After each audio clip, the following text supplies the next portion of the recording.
Hey, good morning. Thank you for joining us today, Scott. How's it Hey, going? good morning, Rick. How you doing today?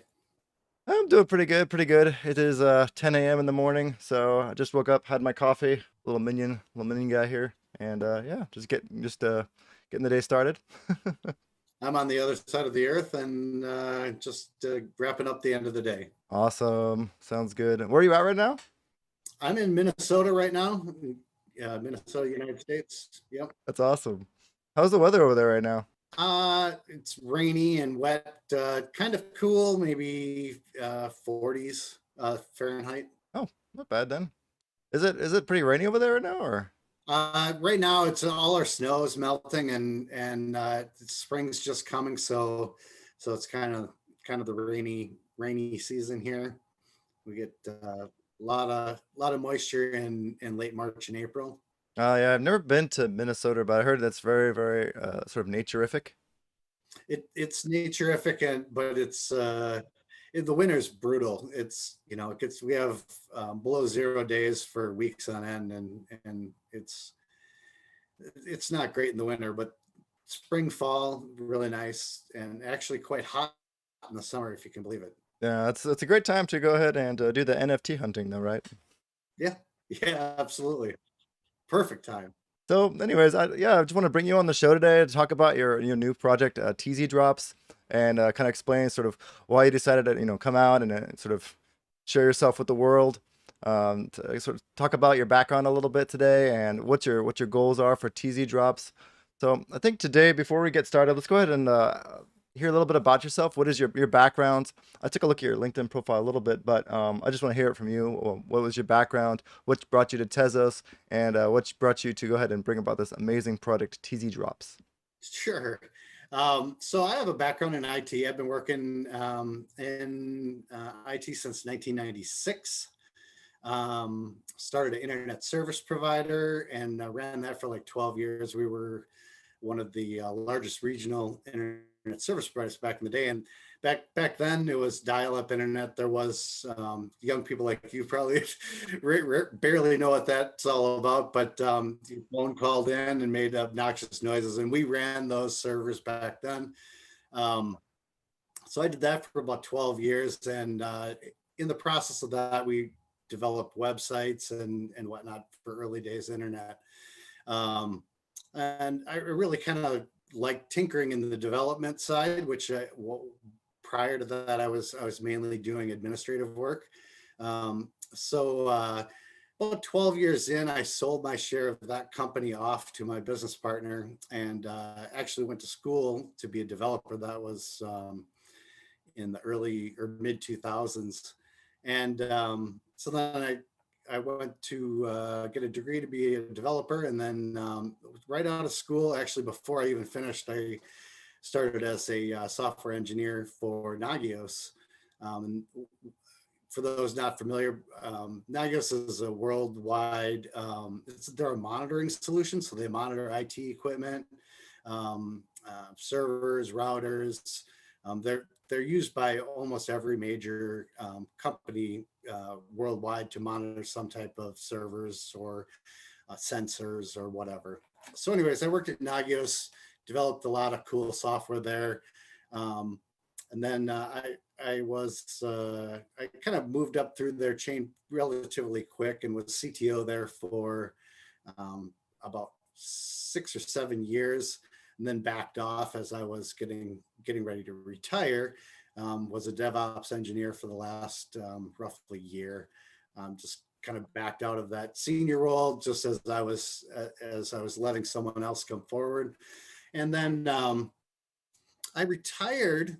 And I wasn't going to work anymore. I retired last June, and throughout all my career, specifically in the time that I spent at Nagios, I worked with a lot of really techie people, Linux admins, and a lot of them were really into the early Bitcoin, and then that transitioned over, a few year period where people were getting involved in Ethereum and whatnot. And this is, a long time ago, and and I always thought it was kind of, back then it was kind of a joke, but then then they were like, whoa, you know, my $3 Bitcoin is now worth 12 bucks. You know, I had a whole bunch of them, and some of these guys that I know like literally had thousands and thousands of Bitcoin from the early days, which is just really ironic. But I don't know if I haven't talked to them in many years because a lot of them had left the company, but they probably left because they became wealthy. And I always kind of passed off the crypto thing, you know, a dozen years ago as kind of faddish, and, you know, and I didn't really understand and never really took the time to dig in. Well, as time went on, obviously, these things get more and more in your face as they grow. So I decided that when I retired in just in this past June, that I was going to use my retirement time to get involved, learn, and understand different aspects of cryptocurrencies and smart contracts. And that led me down an initial path of, you know, what chain am I going to get involved in? So I did a lot of research, actually, just not all that long ago. You know, it's only 9 months ago, and I ended up landing in the land of Tezos, and I saw the I guess I'll say something that made me go, this is where I want to focus my time, is the fact that I was looking for future opportunity, not past opportunity. And while, you know, some of the, you know, more well-known chains had already taken off, they've had some explosive growth. What I saw is in Tezos was the beginning of the potential of exponential growth, and I wanted to be a part of that. So so I kind of dove in.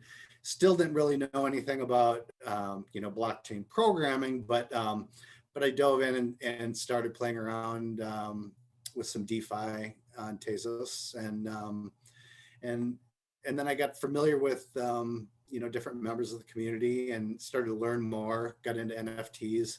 Actually, you know, my alias is AI NFT creator, because initially when I came into this, before I even did any homework, I thought, you know, I have a programming background. Maybe I'll just, you know, write some AI program that's going to just generate a whole bunch of NFTs. Because, yeah, so because that was going to be a, you know, I was like, man, I know how to programmatically create stuff really, you know, really quickly. So so yeah, that was my lead in, but then I was already kind of using that name because I was trying to build the brand around that. And then I kind of ditched that because I was learning, and I was learning what people are attracted to and what people aren't attracted to. And some of the items that I produced did in the early, you know, really early on NFT creation, they didn't hit because it wasn't what people wanted, and I wasn't familiar at that time with the space. I hadn't seen what projects were doing right and what projects were doing wrong. I was just, you know, throwing crap at the wall and seeing if something stuck, and it didn't, and that's fine. I'm okay with learning from that. So but I saw the potential in Tezos. Hick was really just exploding right when I was coming on the scene. So I kind of learned with some of the things that were going on there, the challenges that they had with, you know, it was kind of a disaster to actually try to use their marketplace, because it just, from my perspective, it didn't even work. It was so slow. But things evolve, and you know, there's some better solutions now. Still not, you know, maybe not the best, but you know, we're improving, and that's good. So so after doing some DeFi for a while, and I got into some NFT drops, and all along the way, my goal in all of these wasn't you know, some people are collectors, and some people are in it for the flip to make money, and some people are, you know, a lot of people do different things. For me, in the projects that I was in, both in DeFi and in the NFT drops, wasn't about being a collector and wasn't about making a ton of money or even a little bit of money. It was more about learning what each project did right and what they did wrong or could have improved upon.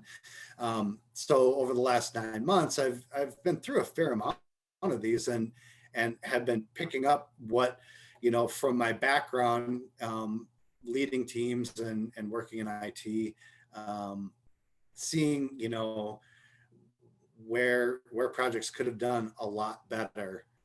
And then they failed to do so, and vice versa, where some that actually maybe didn't do everything right, they had some key components that really helped them. And so I've been in putting this, when the idea came to build TZdropz, I had been picking up the pieces along the way of what some projects did right and things I wanted to avoid, going forward. And one of the things that just always stood out to me is for these NFT drops, it's like I'd always like find out on the day that they're going to mint, like everybody's like, "Oh man, you got whitelist spots for this drop or that drop," and I'm like, "No, what do you need to do?" And they'd be like, "Oh, like 4 weeks ago, you needed to do this or you needed to own one of these," and I'm like, "Man, I can't, I don't even know that, didn't even know that the drop was happening yet." And then now that they put a page up, like yesterday, and I'm trying to make a decision in 15 minutes. And in order to even get whitelisted in this, I had to know about it like, weeks ago, and they didn't even have any information out.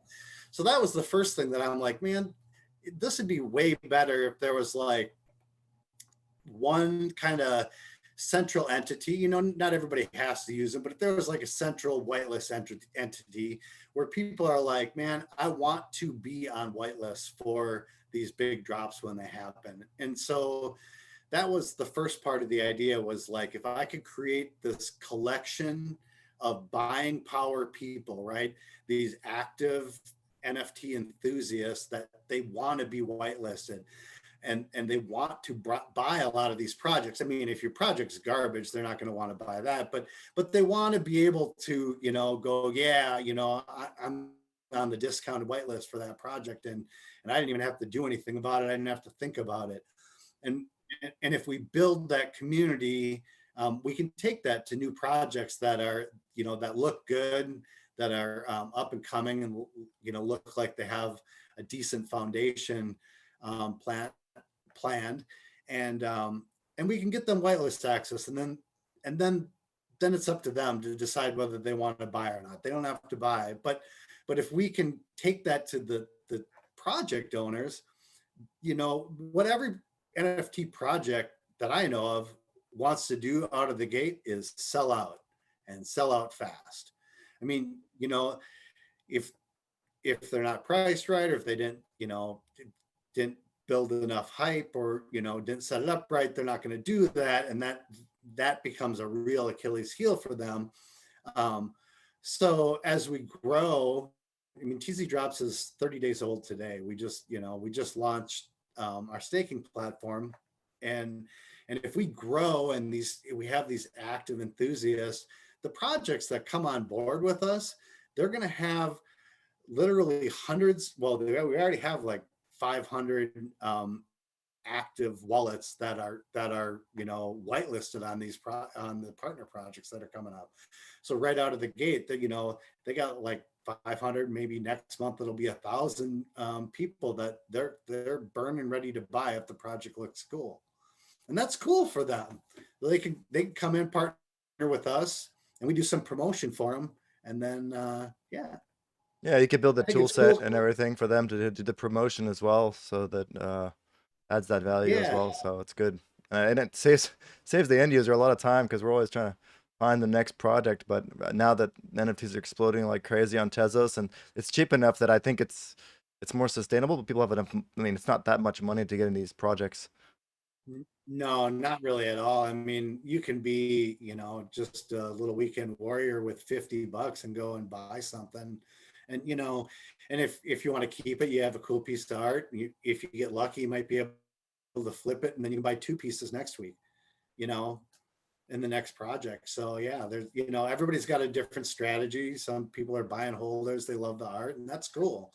You know, that there is no wrong way to get involved in this game. So, just get involved. Yeah, buy a few, keep the ones you like, flip the others, buy the next project, and slowly Yeah, build your collection. and there's nothing, you shouldn't feel bad about making a buck. I mean, and it's actually good for the artist community too, for people to trade. I mean, not everybody gets that. They're like, oh, I just want to love the art, and that, if you're that investor, that's great. But also there is a need and a space for people to actively trade these projects. It's actually really, really good for the artists if the projects get actively traded. Yeah, People they get don't the realize royalties that, and they get but the hype. Yeah. yeah, they get the hype, and then they also get royalties. I mean, the artists after the original sale, I mean, they're making some, some spare change on the royalties, and that doesn't happen if people just stick it in their wallet forever. Yeah. So, And if people so do it right, they can flip. There's different ways to flip. You can flip, OTC yeah. and not even have to pay the royalties. So if you really want to be clever about it or figure out some imaginative way to, make Well, I mean, you can do make that. I mean, I'm not, I'm not about like, yeah, you can swap OTC, and that's cool. But I like the artists to get their royalty. Yeah, that's nice. I think it's a good way for the artists to keep to maintain their what do you call it? Their sort of income.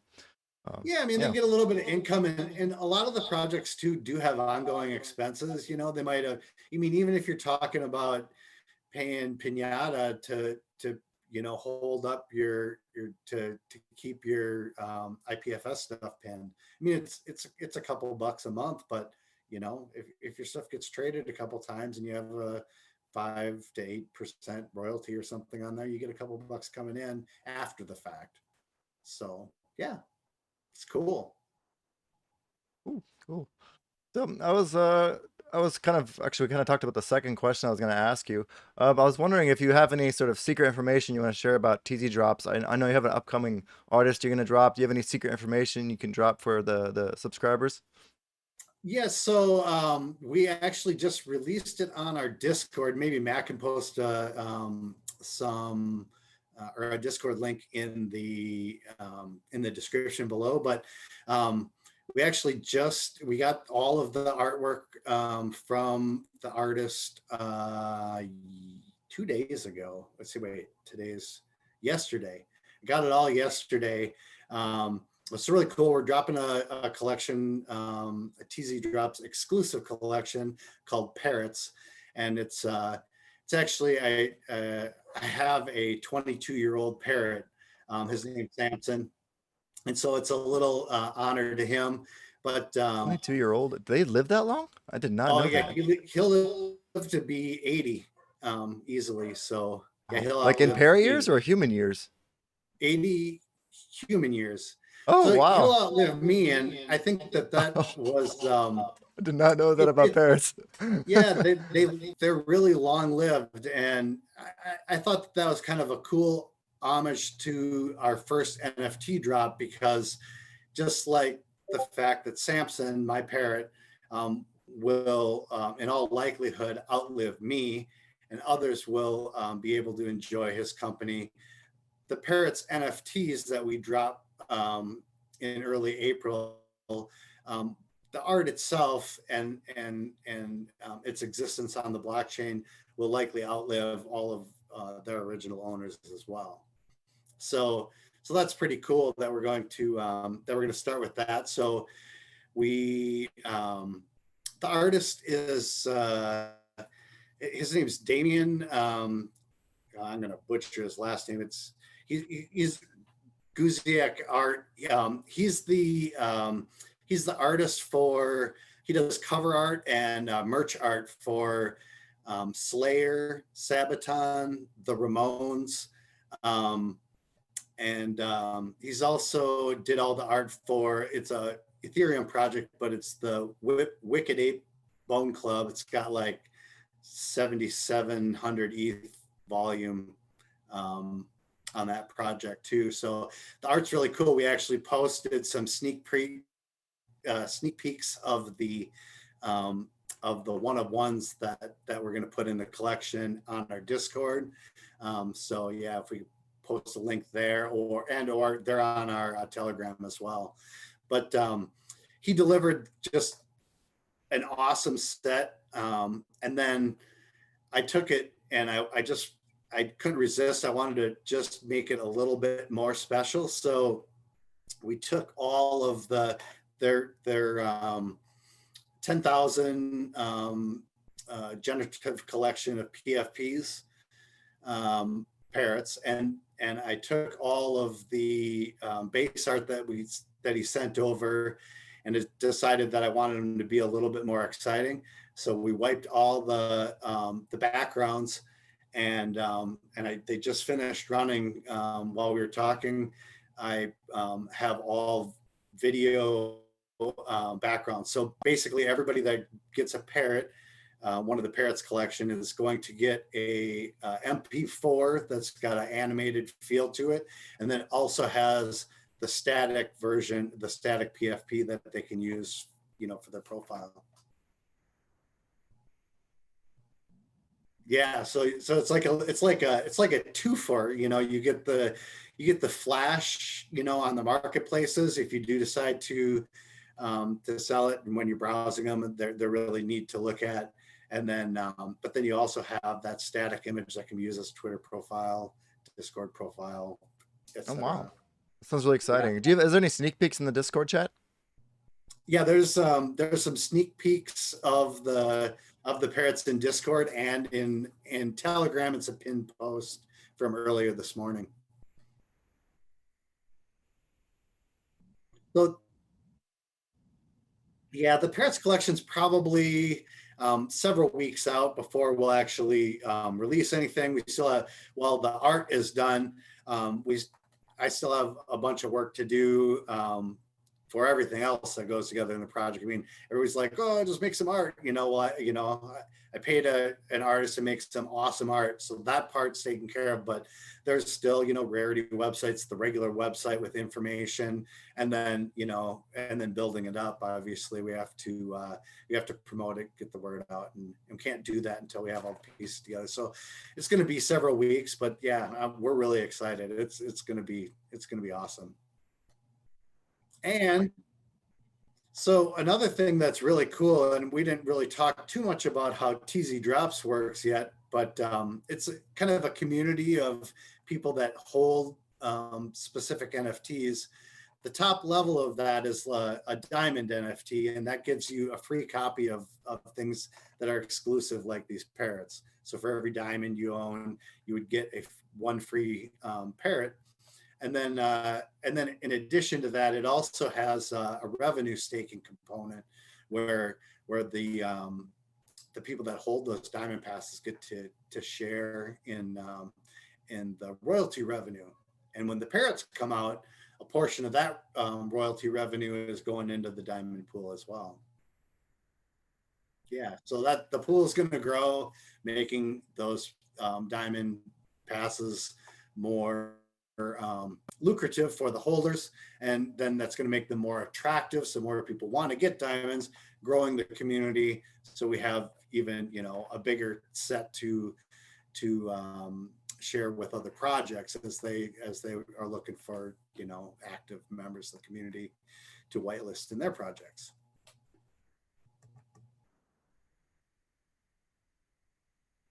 Nice. Yeah, so you're earning as of about 5 hours ago. Yeah, the diamond staking's live and paying out as of now. So yeah, that happened today too. That was pretty exciting milestone to get that out in the first month. Sweet, sweet. I'll have to check it out. So I guess I kind of wanted to change to the more Tezos general aspect. Like you kind of talked a bit about why you were attracted to Tezos. Since you've joined, like, what is kind of some of the really cool things you noticed about the whole ecosystem, and what are some things that you'd like to change, or areas you'd like to see a change in? Yeah, so one of the things that's really cool, well, while it can be contentious, is the blockchain upgradability aspect, and the fact that there's a system in place that of checks and balances, and we saw it with our last vote for Ithaca 1, that you know um, if things aren't going the right way, that the bakers can stand up and say, no, we don't want to do it this way. And let's put out something that we can agree on and move forward. So the fact that the blockchain, the blockchain evolved, it really is a thing. I mean, it's happened. I've been through, I haven't been around that long, but I've been through three upgrade phases, and it works. I mean, it's high tech. Nothing happens without a hiccup, but generally speaking, it works. And in the time that I've been around, I definitely can say that it works better now than when it did 9 months ago. Yeah, yeah. I think it was a bit scary, but pretty excited for the tender bake. Yeah, Yeah. Exchange deposits will be very fast. yeah. So that's really exciting, and I see that I see on other chains how how terrible or how hard it is for them to actually um, make change, and you could end up with hard forks, and it's um, um, people don't upgrade when they need to, and on older systems, and it's so yeah, it's working now. I mean, each cycle we get a little bit better. So each voting cycle and new release, we get a little bit better, but we're moving in the right direction. I think that that, and obviously the liquid proof of stake, where we have really low gas fees, at least currently, is fantastic. I mean, it's great. It's great for people to come in and get their feet wet without actually spending more in gas than what the actual thing they want to buy is. And that happens on Ethereum. It happens all the time. Like you might spend more in gas and fees than whatever you're buying was actually Yeah, worth, especially Ethereum and if Avalanche, even Avalanche is about $1 every time you transfer something. Even though I think it's, and I'm not looking at the market cap now. I think it's like what 10 times the market cap of Tezos maybe. But yeah. the gas is still about like 50 times more expensive approximately. Don't judge my math. I'm just saying off the top of my head, everybody. Okay. Yeah, it's a lot. Like I almost do nothing on Ethereum. I mean, I did in when I first started looking, because that's where I was initially attracted, was the big name. But it didn't take me very long at all to go, no, this isn't a playground for me. I mean, I need to, like, this this is, if you want to do anything small at all, it's, you just get eaten up. You might be paying 20% of, especially if you're doing like small DeFi moves, like to exchange coins. My God, yeah, the rate might not be so bad, but unless you're doing a huge amount of them, like the gas is a high percentage of what you're trading. So that's not really,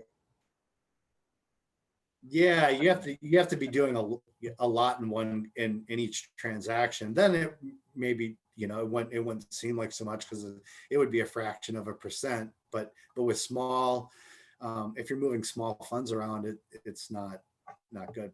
So I think that Tezos is great there. Um, Something that could be improved.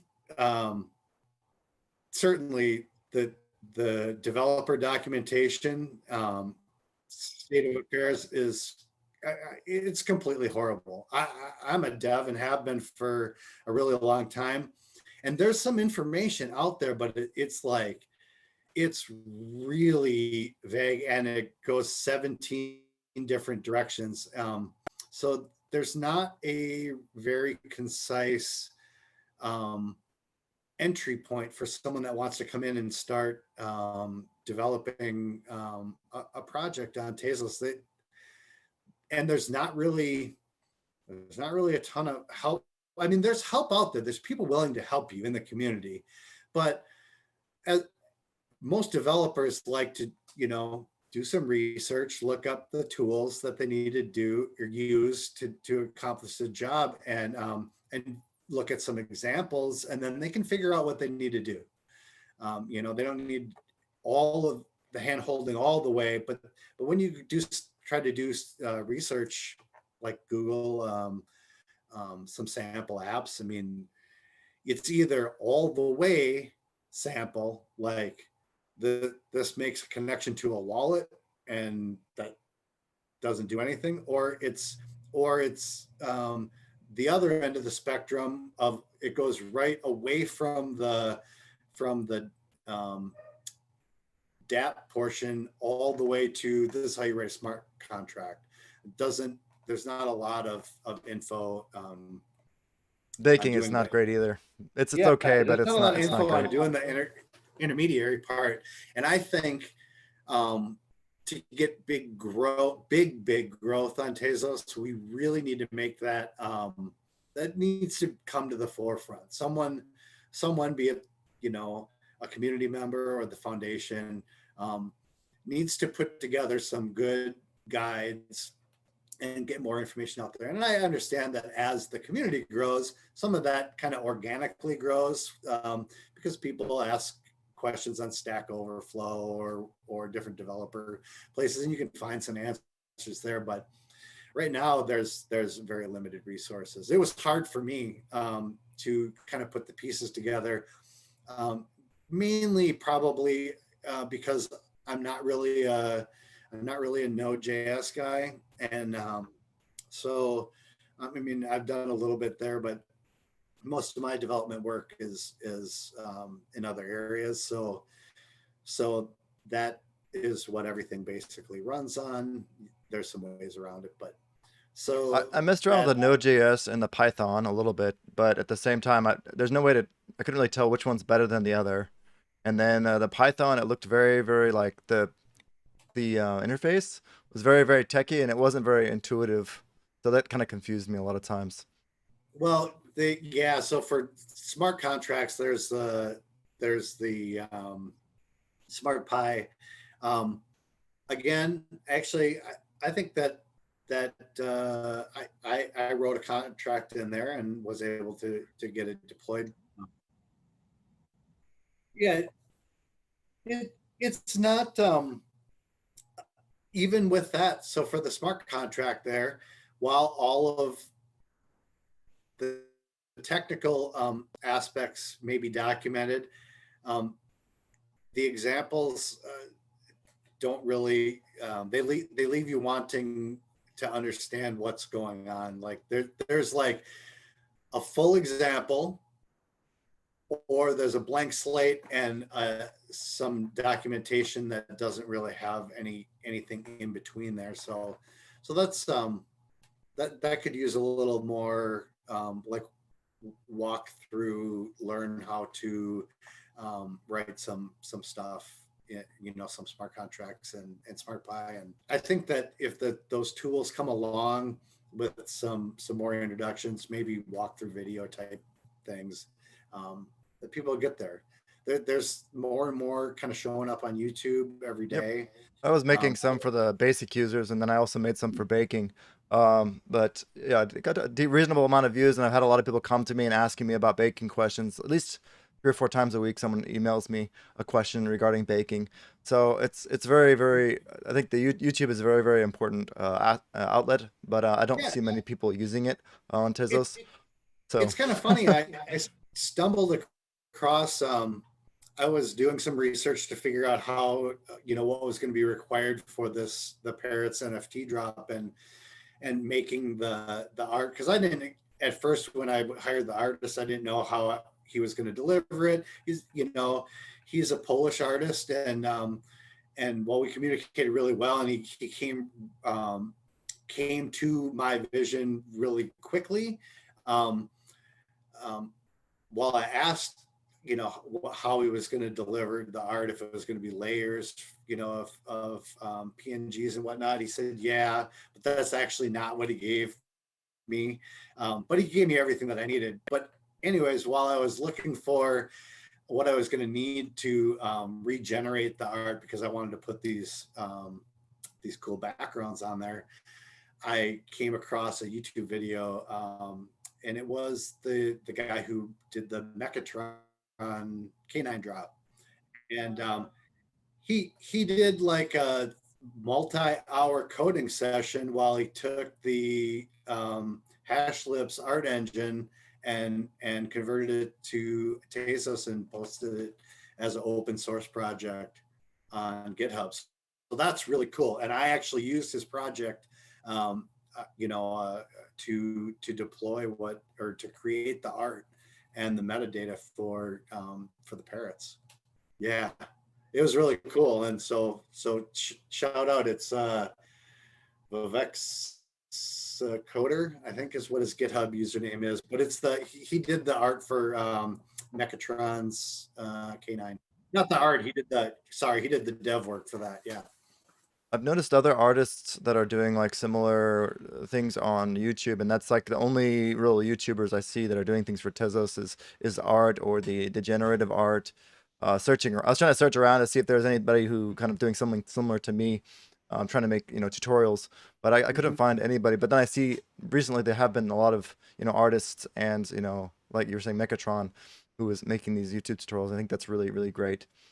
Yeah, and he just did like a multi-hour live coding session while he was changing the Hashlips art engine, converting it over for what you would need for Tezos, because the metadata is a little different and whatnot. It was really cool. I mean, I didn't watch his whole video. I watched a lot of it and saw what he was doing, and then you know I didn't need a step by step on that portion. I knew I could go back and review it, but yeah, it was really really neat. And I only had to make a couple modifications to the code and fired it right off, and boom, I had backgroundless parrots, and with all the rarity specifications that I wanted. So yeah, it worked really slick. Very cool, very cool. Mhm. We're running a little bit low on time, so I want to go ahead and move on to the next few questions I want to ask today. So one of the questions I know I did a video on TZdropz before, but I kind of mentioned a few things I was kind of worried about the project, and one was regarding your identity, and I'm kind of glad that you ended up revealing yourself. Kind of what led you to go ahead and decide to reveal your identity, and yeah, just kind of curious about that. Yeah, so in the crypto space, there's a lot of people like the anonymity. They like to be able to be anonymous and do their thing. I mean, they may they go by a handle and may communicate that way. And obviously, everybody has a wallet that is not anonymous. I mean, everything's on chain and viewable, but they don't. That doesn't always lead to their personal identity. And at first, I like that aspect. When I was doing things in crypto, not everything everybody's happy with. One of the things is like when CTES came out, obviously there's a liquidation mechanism, and as a coder, one of the opportunities I saw was to make a bot to liquidate up at ovens when the time came. And sure enough, 3 weeks in, the time came, and I was liquidating all of the ovens. Everybody knew that it was me because my wallet was connected to my handle, but they didn't know it was me as a person.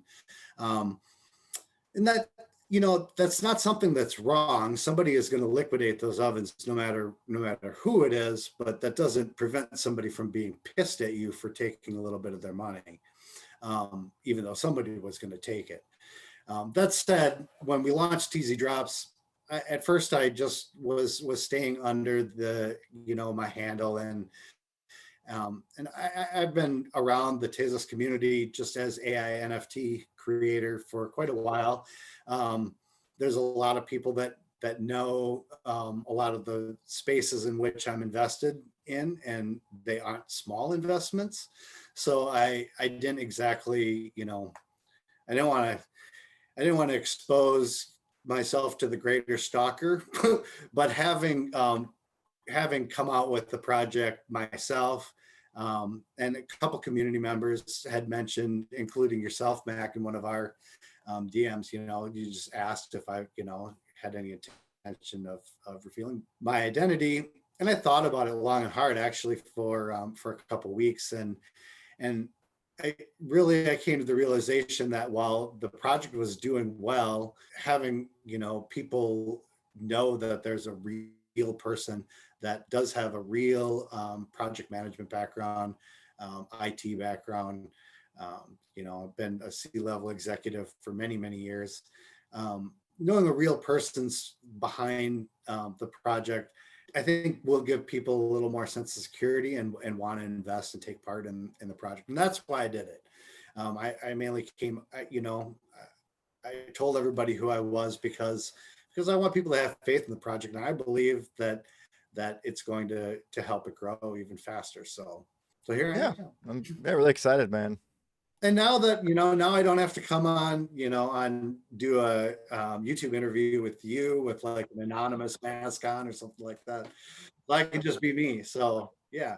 Awesome. Yeah, I was really excited when you did that. It kind of shows also that you're willing to, put your name on the line as well. If the Yeah. product does well, you get the fame, but if the product doesn't do well, you also, you take the blame. So it Right. shows that you're willing to you put it all out there and you're ready to go ahead and make a successful project, I think. So I think so. What is your long-term vision for TZdropz, like say 3 years from now? So like say 3 years from now, gotta watch what I say because I there's a lot of ideas going around, and it's really important to me to always under promise and over deliver. So I don't want to talk too much about too far down the road because until I know something's happening, I don't really like to spill the beans. But I can see TZdropz continuing to evolve, putting out new exclusive collections like parrots once a month. We'll be continuing to partner with other projects in the Tezos ecosystem.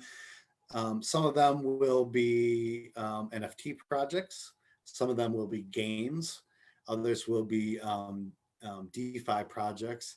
And for those that aren't familiar with with TZdropz itself, what we've been doing with our partner projects is pretty amazing. I mean, when we onboard a partner, once we believe that that they're going to deliver, we actually run a full-blown marketing campaign for them on their behalf. Now, currently that's free. In the future, it might not be. I don't know. There may be a charge for that. If there is a charge, I'm sure to go along with everything else, a portion of the fees would go into the diamond pool. But yeah, in the future, we'll probably, as we grow and the numbers have to get up there. But if the numbers of members get up there, and we're doing these full-blown campaigns, I mean, it's full-on marketing. We're adding thousands of members to people's Twitter followers and Discord members, just by sending out a couple tweets and running a promotional contest to each project. And that's pretty incredible. And these people that are coming in and joining these projects, they're all pre-vetted. They all have Tezos wallets. So yeah, in order to enter into a contest that we run, they have to, follow them on Twitter, join their Discord, enter their Tezos wallet, because they need that in order to get the prize delivered if they win. So yeah, that's pretty cool. So down the road, there's going to be more of that happening. There could be some services added on as well, some full sale services. I'll just kind of leave it at that, leave it vague to what they could be. Yeah, and at every stage, anytime we add something that is revenue generating, be it NFT drop or any services, a good portion of that's going to go into the diamond pools because, don't forget, in order for those diamonds to exist, I obviously am making some money there too. So it's not all, that's where my revenue can come from. I can, as the diamonds go up, I get a little piece of that too. There's royalties that I make. So I'm a for-profit business, but I'm for making other people a lot of profit too, and that's the big goal. And long term, I think as we get some of the higher tier passes out there, the trade volume will increase because instead of trading 2 and 3 and 4 Tezos tokens, people will be trading 200, 300, 400 Tezos diamonds, and a big chunk of those royalties get shoved back into the pool.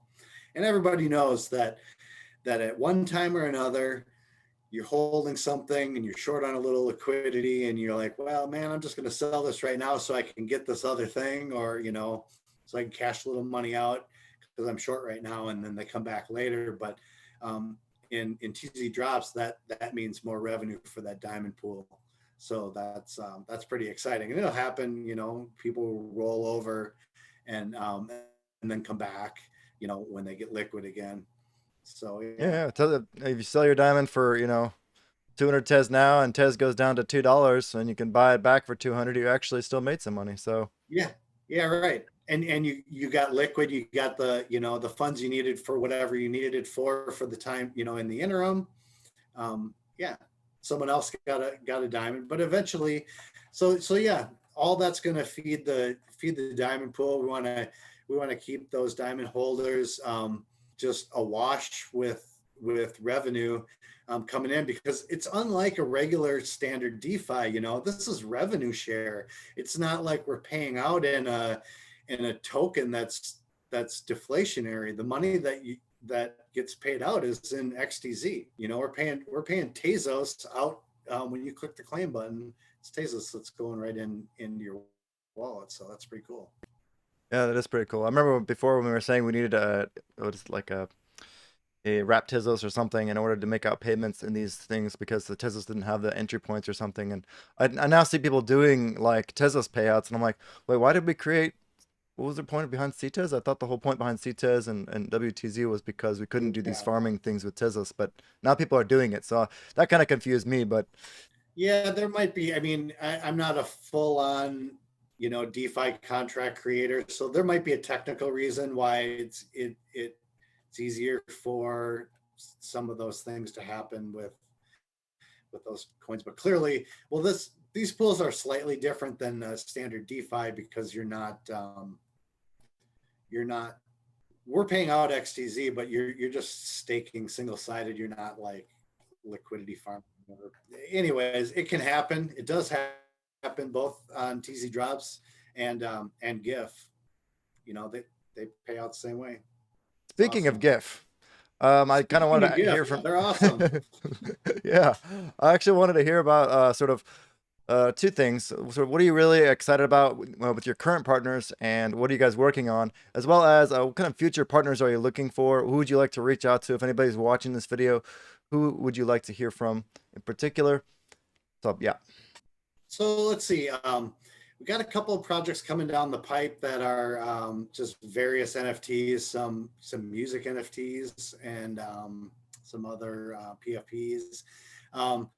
Obviously, there's a partnership that was announced with GIF Games. We're going to be working with them to drop battle crates in the same format that I had kind of mentioned previously, where we're gonna reach out far and wide and grab all kinds of people that want a free battle crate, and they're gonna contain some units, and people can go to battle on Tezotopia. So that'll be cool. So we're gonna give away a bazillion battle crates, and hopefully the end goal in my eyes is not only for Tezotopia, but also we'll we'll just be bringing a lot of external people into the Tezos ecosystem. That's the whole goal, right? We're going to maybe lure them, you know, they're crypto people. We're going to lure them in with a contest and a giveaway, and we're gonna have a contest where they can win big prizes, a giveaway. They're gonna get battle crates so they can go to battle or earn loot on Tezotopia.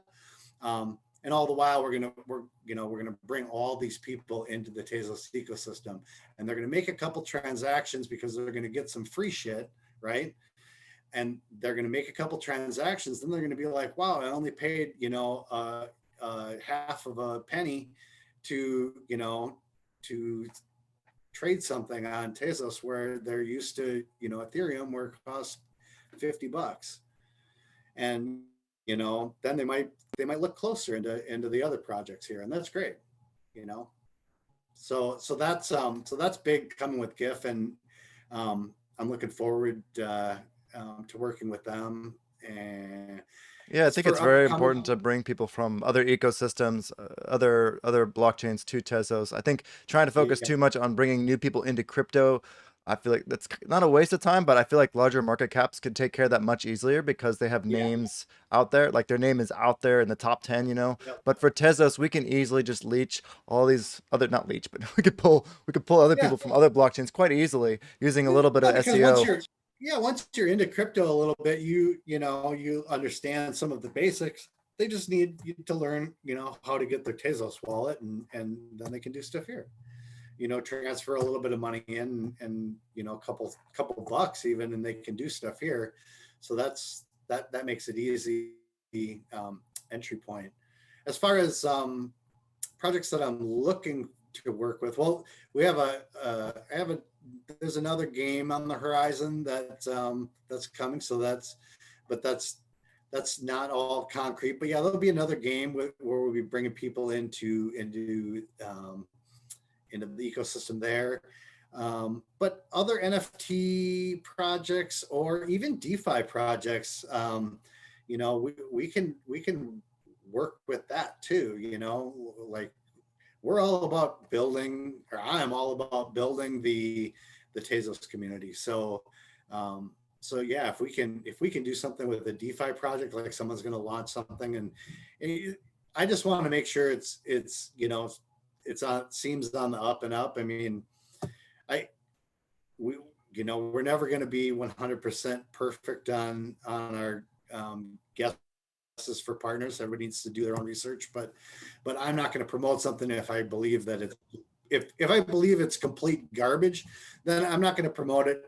Both because I don't want to spend you know, my organization's resources, both time and money, on something that's garbage, and I don't want to promote something that I believe is garbage to our members. That doesn't mean that I might promote something that I believe is good and turns out to be garbage. I mean, you know, that can and has happened. So, you know, There's a so even you if it's know, 100%, you think it's a 90% good. I think that's the ratio. 90%, 80% is you can promote it, but that extra, there's always going to be the extra 10%. You can never yeah, and get. you I just mean, there's Corona. I mean, some of these things you don't know. Like on one hand, like I I I want to get the whitelist spaces, like dozens and dozens of partnership requests, but I want to get the whitelist spaces for our members and let them make the decision.